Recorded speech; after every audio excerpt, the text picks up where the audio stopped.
ಇದು human heart sir. ಇದನ್ನು ಒಳಗಡೆ ಇಲ್ಲಿ ಫುಲ್ ಪಾರ್ಟ್ ಇದು ಸರ್, ಇದು ಫುಲ್ ಪಾರ್ಟ್ ಸರ್. ಆಮೇಲೆ ಇದು ಹಾರ್ಟ್ ಒಳಗಿನ ಚೇಂಬರ್ಸ್ ಎಲ್ಲ ಸರ್. ಇದರಲ್ಲಿ ಈಗ ಮೇಲೆ 2 ಏಟ್ರಿಯಮು 2 ವೆಂಟ್ರಿಕಲ್ ಅಂತ ಬರುತ್ತೆ. ಇದು ಬ್ಲಡ್ ಸರ್ಕ್ಯುಲೇಷನ್. ಇದು ಬಾಡಿಯಿಂದ ಹಾರ್ಟಿಗೆ ಹೋಗಿ ಮತ್ತೆ ತಿರ್ಗಾ ಹಾರ್ಟ್ ಬ್ಲಡ್ಡನ್ನು ಪಂಪ್ ಮಾಡಿ ಲಂಗ್ಸಿಗೆ ಕರ್ಕೊಂಡು ಹೋಗುತ್ತೆ ಸರ್. ಇಲ್ಲಿ ಆಮ್ಲಜನಕ ರಕ್ತದಲ್ಲಿ ಮಿಕ್ಸ್ ಆಗಿ ಶುದ್ಧ ರಕ್ತ ಮತ್ತೆ ವಾಪಸ್ ಇಲ್ಲಿ ಹೃತ್ಕರ್ಣ ಮತ್ತು ಕುಹರದಿಂದ ಎಂಟ್ರ್ ಆಗಿ ಮತ್ತೆ ವಾಪಸ್ ಬಾಡಿಗೆ ಸಪ್ಲೈ ಆಗುತ್ತೆ ಸರ್. ಈ ಥರ ರಕ್ತ ಸಂಚಾರನೆ ಆಗುತ್ತೆ ಸರ್. ರಕ್ತ ಸಂಚಾರನೆ ನಮ್ಮ ಮೈಯಲ್ಲಿ ಹೇಗೆ ರಕ್ತ ಸಂಚಾರನ ಪೂರ್ತಿ ಮೈಯಲ್ಲಿ ಹರಡುತ್ತೆ ಅಂತ ಒಂದು ಸಣ್ಣ ಮಾಡೆಲ್ ಸರ್.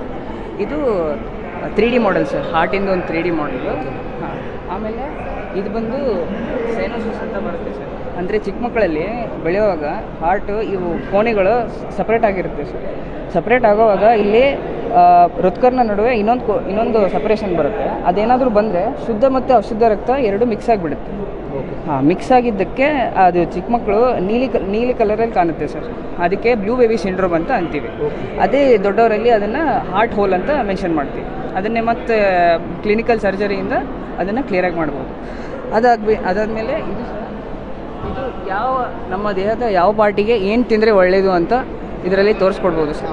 ಇವರಿಗೆ ಬ್ರೌನ್ ರೈಸು, ಆಮೇಲೆ ಹೆಸರು ಕಾಳು, ಹೊಟ್ಟೆಗೆ ಎಲ್ಲ ಥರದ ಹೋಲ್ ಗ್ರೇನ್ಸು, ಆಮೇಲೆ ಕಡಲೆ, ಆಮೇಲೆ ಬೀನ್ಸು ಎಲ್ಲ ತಿಂದರೆ ನಮ್ಮ ಶ್ವಾಸಕೋಶ ಎಲ್ಲ ಚೆನ್ನಾಗಿರುತ್ತೆ ಸರ್. ಆಮೇಲೆ ಇದು ತಾಯಿ ಮಡಿಲಲ್ಲಿ ಮಗು ಹೇಗಿರುತ್ತೆ ಅಂತ ಒಂದು ಚಿತ್ರೀಕರಣದಲ್ಲಿ ತೋರಿಸಿದ್ದೀವಿ sir.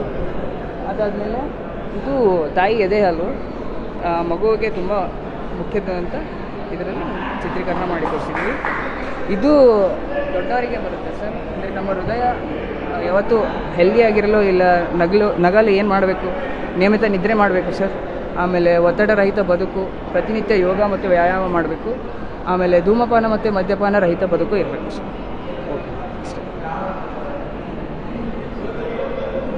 So even the doctor says every day with yoga and regular ವ್ಯಾಯಾಮ ಮಾಡೋದ್ರಿಂದ ಹಾರ್ಟ್ ತುಂಬ ಆರೋಗ್ಯವಾಗಿರ್ತದೆ. ಸೊ ಇದರಿಂದ ಹಾರ್ಟ್ ಅಟ್ಯಾಕ್ ಆಗೋ ಚಾನ್ಸಸ್ ತುಂಬ ಕಡಿಮೆ. ಇತ್ತೀಚೆಗೆ ನಾವು ನೋಡ್ತಾ ಇದ್ದೀವಲ್ಲ, ಎಲ್ಲಿ ನೋಡಿದರೂ ಹಾರ್ಟ್ ಅಟ್ಯಾಕ್ ಆಗ್ತದೆ. So better we all take care hour heart.